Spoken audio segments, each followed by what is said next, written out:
శివరాత్రి ఆళ్ళ ఇప్పుడు దేశమంతటా శివనామ స్మరణతోని మార్మోగిపోతున్నదుల్లా.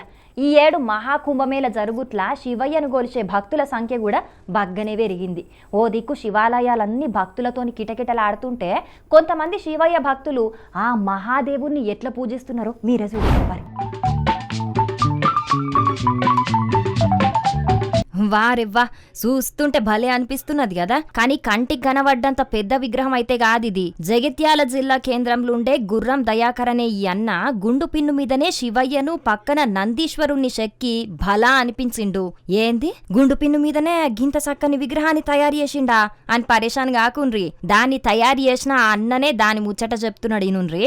గుండు పిన్నుపై శివయ్య, అలాగే శివయ్య ప్రక్కన నందీశ్వరుడు, ఈ రెండింటిని కలిపి ఈ గుండు పిన్నుపై తయారు చేశాను.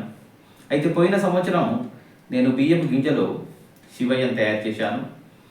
ఈ సంవత్సరం ఇది చేశాను. ఈ శివయ్య విగ్రహాన్ని తయారు చేయనీకి 12 గంటల దాకా పట్టిందట. మహాకుంభమేళ జరుగుతున్న ఈ యాళ్ళ ఆ మహాశివుణ్ణి నందీశ్వరుణ్ణి గుండు పిన్ను మీదనే తయారు చేసుడు మస్తు సంతోషంగా ఉన్నదని అంటున్నాడు ఈ అన్న. ఇక ఇదిట్లుంటే గిది చూడుండ్రి.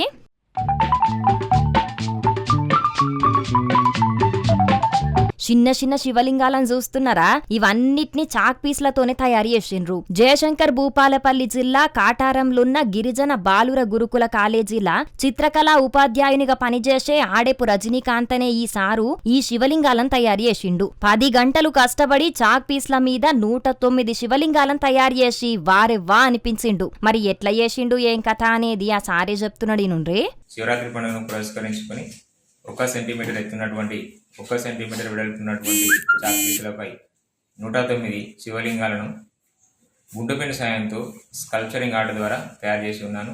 వీటిని తయారు చేయడానికి నాకు సుమారు 10 గంటల పాటు సమయం పడుతుంది.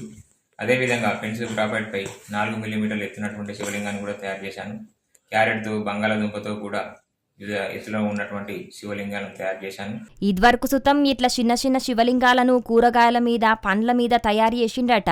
ఇట్లా చేసినందుకు ఈ సారుకు అవార్డులు సుతం బగ్గనే వచ్చినాయట. మొత్తానికైతే ఒక్కొక్కరు ఒక్కో తీరుగా వాళ్ళ లోపటున్న భక్తిని చూయించుకుంటున్నారు. మరిగా మహాదేవుని దయ మనందరి మీద ఉండాలనని మన రచ్చబండ ముచ్చట్ల తరపున కూడా కోరుకుంటున్నాం.